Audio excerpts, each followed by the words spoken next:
ఓం నమో నారాయణాయ. జై Sriram. Hello friends, welcome to Kadapa blogs. వచ్చేసామండి మరొక కొత్త వీడియోతో మీ ముందుకు వచ్చేసాను. ఈరోజు మనం ఎక్కడికి వెళ్తామో మీకు ఆల్రెడీ థంబ్నెయిల్లో చూసి ఆల్రెడీ అర్థమైపోయి ఉంటుంది. అదే అండి,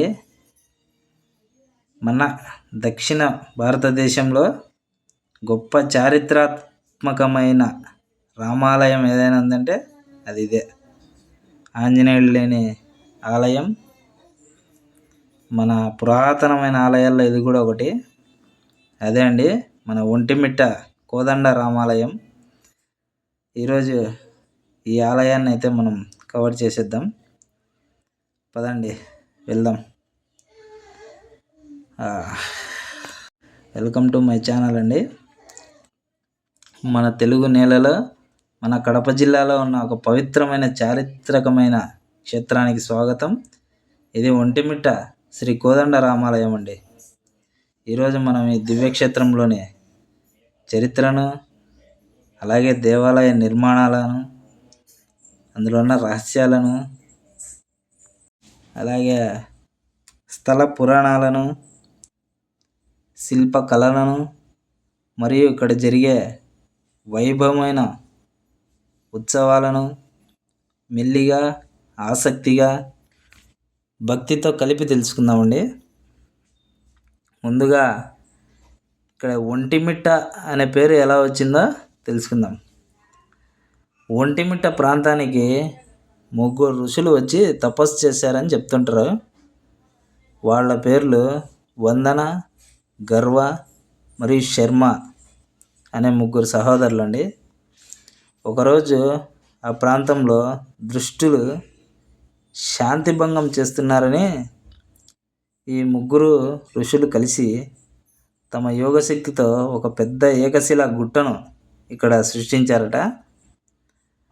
తపస్సు తర్వాత వారు కలిసి ఇక్కడే సమాధి చెందినప్పుడు ఈ ప్రాంతాన్ని ముందుగా ఒంటరి మునులు అని పిలవడం, తర్వాత ఒంటిముక్తిగా పిలవడం, ఆ తర్వాత అది ఒంటిమిట్ట అని పిలవడం మొదలైంది.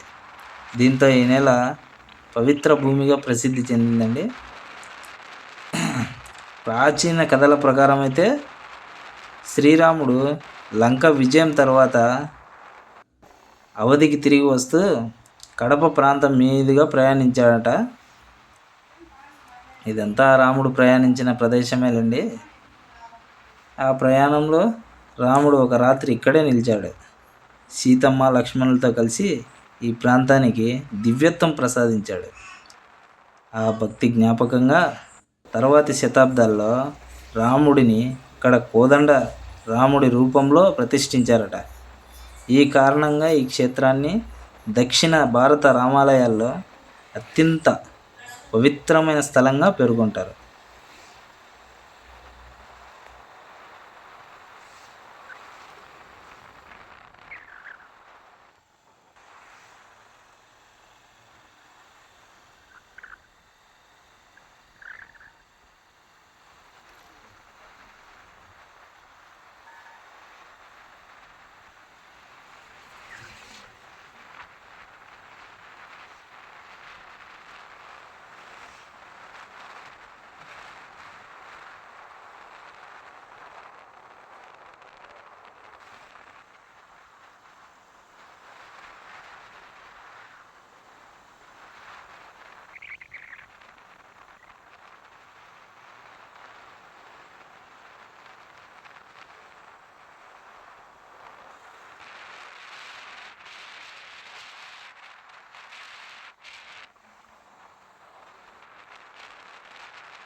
దగ్గరకు వచ్చేసాం. ఆ ఉత్సవాలప్పుడు మాత్రం చాలా బాగా చూడ్డానికి అందంగా ఉంటుంది. చాలామంది ప్రజలు వస్తారు ఇక్కడికి. మన ఆంధ్రాకి ఇదే గొప్ప పుణ్యక్షేత్రం అండి. అదిగో వస్తుంది చూడండి. దూరం నుంచే ఆ ప్లేసు ఆహ్లాదకరం. ఆ గుడి వైభవం అటువంటిదిలేండి. గొప్ప పుణ్యక్షేత్రం కాబట్టి. మన తెలంగాణ వాళ్ళకి భద్రాచలం ఎలాగో మన ఆంధ్ర వాళ్ళకి ఈ ఒంటిమిట్ట అంత పవిత్రమైన క్షేత్రం అండి. సరే అయితే ఇక వెళ్దాం రండి. చాలా దగ్గరికి వచ్చేసాం. అబ్బా చూస్తుంటేనే చాలా అందంగా ఉన్నట్టుంది. నేను కూడా ఇంతవరకు చూడలేదు. ఇదే ఫస్ట్ టైం అండి నేను కూడా రావడం. అంటే తిరుపతికి వెళ్ళే మార్గంలో అయితే చాలాసార్లు బయట నుంచి చూసినా కానీ ఫస్ట్ టైం అయితే ఇప్పుడే అండి రావడం. నిజంగా చూద్దాం ఈ ఆలయంలో ఉన్న ప్రత్యేకతలు. మన పురాతన ఆలయాల్లో ఇది కూడా ఒక గొప్ప ఆలయం అండి. దీనికి 3 దారులు, సింహద్వారాలు 3 అండి. ఆ 3టిని కూడా మనం ఈరోజు కవర్ చేసేద్దాం. ఈ ఆలయ నిర్మాణం ఏకశిలా దేవాలయం అండి. ఒంటిమిట్ట రామాలయం భారతదేశంలో అరుదుగా కనిపించే ఏకశిలా శైలిలో నిర్మించబడిందండి. అంటే మొత్తం ఆలయం ఒకే పెద్ద రాతితో శిలతో తీర్చిదిద్దినట్టు కనిపిస్తుంది. పునాది నుంచి గోపురం వరకు రాళ్ళను కట్టకుండా కట్టలుగా,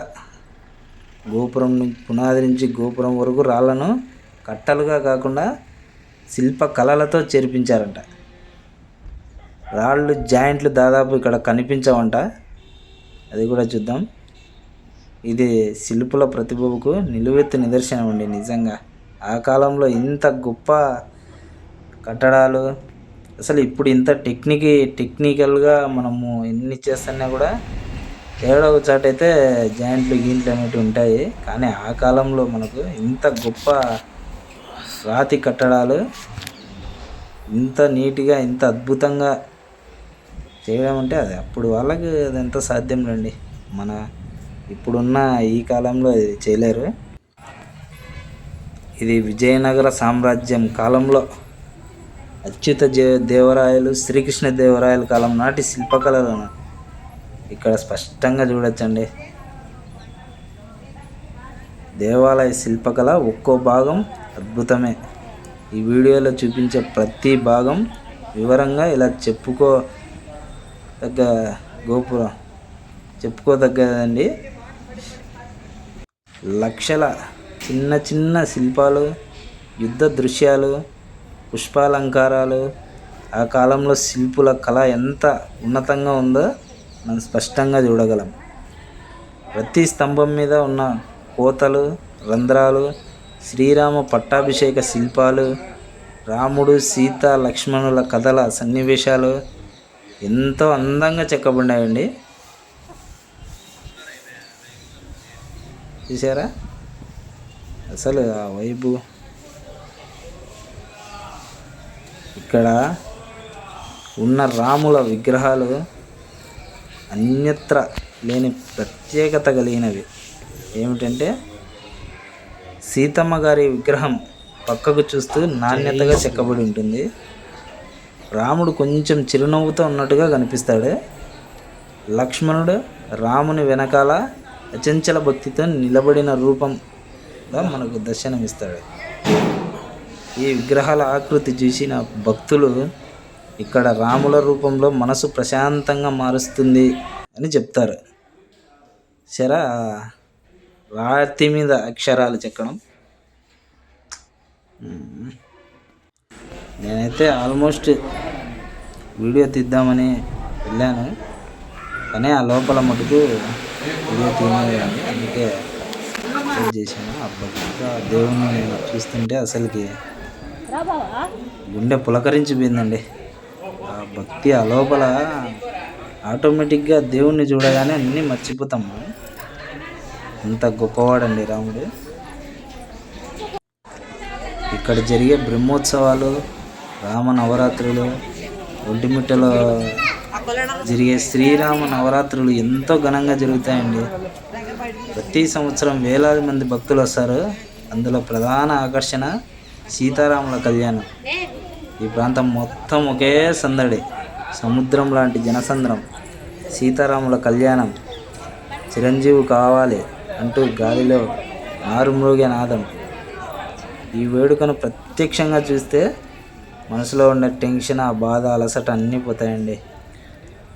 పోతులూరు వీరబ్రహ్మేంద్ర స్వామి గారికి సంబంధం ఉంది ఇందులో. అదేంటంటే ఒంటిమిట్ట రామాలయంలో సంబంధం ఉన్న ఒక ముఖ్యమైన విషయం. శ్రీ వీరబ్రహ్మేంద్ర స్వామి తమ కాలంలో ఇక్కడే కొంతకాలం నివసించారంట. ఇక్కడే కలికి మూర్తుల కాలజ్ఞానంలో కొన్ని ముఖ్యమైన ప్రవచనాలు చెప్పారన్నది అభిప్రాయం భక్తుల్లో ఉంటుంది. భక్త రామదాసు కూడా ఈ క్షేత్రాన్ని ఎంతో మన్నించాడు. తమ కీర్తనల్లో కూడా ఇక్కడ వైభవాన్ని పేర్కొన్నాడు. ఇక్కడ నిలబడితే మనకు సహజంగానే ఒక పురాతన భక్తి యుగంలో ఉన్నట్టుగా అనిపిస్తుంది. ఆలయం చుట్టూ ఉన్న వాతావరణం, ఒంటిమిట్ట ప్రాంతం ప్రకృతి సోయగాలులతో నిండి ఉంటుంది. పచ్చని చెట్లు, ప్రశాంతమైన గాలి, చిన్న చిన్న పర్వతాలు, పవిత్ర క్షేత్రానికి తగిన శబ్దం, ఈ వాతావరణమే అండి ఇక్కడికి వచ్చే భక్తుల హృదయాల్లో అద్భుతమైన ప్రశాంతతను నింపుతూ ఉంటుంది. రాత్రిపూట అలంకార దీపాల అందం, అబ్బా, సాయంత్రం పూట అయితే ఇంకా వెలిగిపోతుంటుందండి. సాయంత్రం దీపాలంకరణ మొదలైతే ఆలయం మొత్తం స్వర్ణకాంతితో మెరిసిపోతుంది. రాతి శిల్పాల మీద పడే ఆ వెలుగు ఒక మంత్రిత్మకమైన వాతావరణం కనిపిస్తూ ఉంటుంది ఇక్కడ.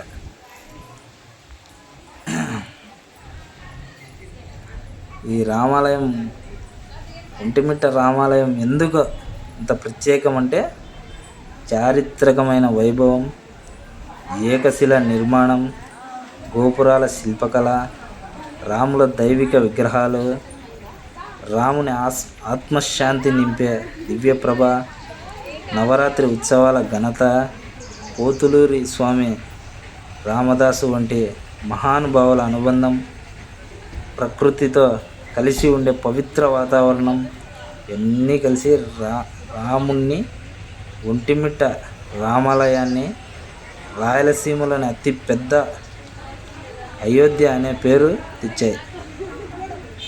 మన రాయలసీమకు మామూలుగా అయోధ్య ఉంది కదండి, కానీ మన రాయలసీమకు ఇదే అయోధ్య. ఇది మన కడపలో ఉన్న ఒంటిమిట్ట శ్రీ కోదండ రామాలయం అండి. ఎప్పటికీ దైవప్రభ వెలుగుతూ ఉండే పవిత్రధామం. ఇక్కడ అన్నప్రసాదాలు పెడతారండి. ఉచితంగా అన్నప్రసాద కేంద్రం ఇది. ఇందులో అన్నప్రసాదం ఉందండి. నిజంగా అసలు ఈ టేస్ట్ ఎలా వస్తాయో ఇక్కడ మన హిందూ దేవాలయాల దగ్గర అన్నప్రసాదాలు పెడతారండి. ఇటువంటి టేస్ట్ ఎక్కడ దొరకదండి. నిజంగా అంత గొప్పగా ఉంది అన్నప్రసాదం అయితే. నేను కూడా తిన్నాను. ఆ దేవుని కృప వల్ల అన్నప్రసాదాలకి అంత టేస్ట్ వస్తుందండి. నిజంగా తిరుపతిలో లడ్డు, తిరుపతిలో వెంగమాంబ అన్నప్రసాద కేంద్రం, ఇక్కడ ఈ అన్నప్రసాదం పెట్టే దగ్గర కానీ నిజంగా టేస్ట్ అనేది వేరే లెవెల్ అండి. అసలు అది వంటలు కూరగాయలతో, బియ్యంతో కదండి చేసేది, ఆ దేవుని ప్రేమతో చేస్తారండి నిజంగానే. అందుకేనేమో ఇంత రుచిగా ఉంటున్నాయి. సరే, ఆ దేవుని ఆశీస్సులు మీకు ఎల్లప్పుడూ ఉండును గాక. ఈ దివ్య క్షేత్రాన్ని దర్శించుకునే ప్రతి భక్తుడు మనసులో శాంతి, ఇంట్లో ఆనందం, జీవితంలో సాఫల్యం పొందాలని, ఆ సీతారాములు దీవించాలని కోరుకుంటూ జై శ్రీరామ్, నమో నారాయణాయ. ఉంటానండి. బాయ్ అండి.